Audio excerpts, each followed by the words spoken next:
સાબરકાંઠાના હિંમતનગર ઈડર હાઈવે પર ગોમખાર અકસ્માત એકનું મોત। સાબરકાંઠા જિલ્લાના હિંમતનગર ઈડર સ્ટેટ હાઈવે પર આજે ગોમખાર ટ્રિપલ અકસ્માત સર્જાયો। ઈડર તરફથી જઈ રહેલ એક બસે પહેલા એક ઇકો કારને અને ત્યારબાદ એક મોટરસાઇકલને અડફેટે લીધી।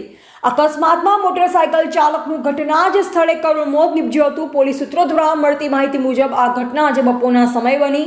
ઈડર તરફથી આવતી પૂરપાટ ઝડપે દોડતી એક બસ હિંમતનગર તરફ જઈ રહેલ ઇકો કારને ઓવરટેક કરવા જતા અડફેટે લીધી।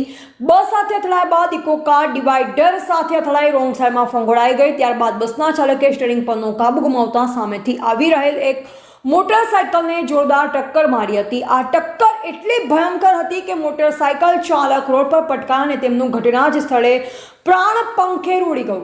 અકસ્માતમાં ઇકો કારમાં સવાર બે વ્યક્તિઓને પણ નાની મોટી ઇજાઓ થઈ। ઘટનાની જાણ થતાં તાત્કાલિક 108 ઇમરજન્સી એમ્બ્યુલન્સની ટીમ ઘટના સ્થળે પહોંચી અને બંને ઘાયલોને તાત્કાલિક સારવાર અર્થે નજીકની હોસ્પિટલ ખસેડાયા। આ ગમખાર અકસ્માતના કારણે હાઈવે પર ભારે ટ્રાફિક જામ થયો। મોટી સંખ્યામાં લોકોના ટોળા ઘટના સ્થળે એકઠા થયા।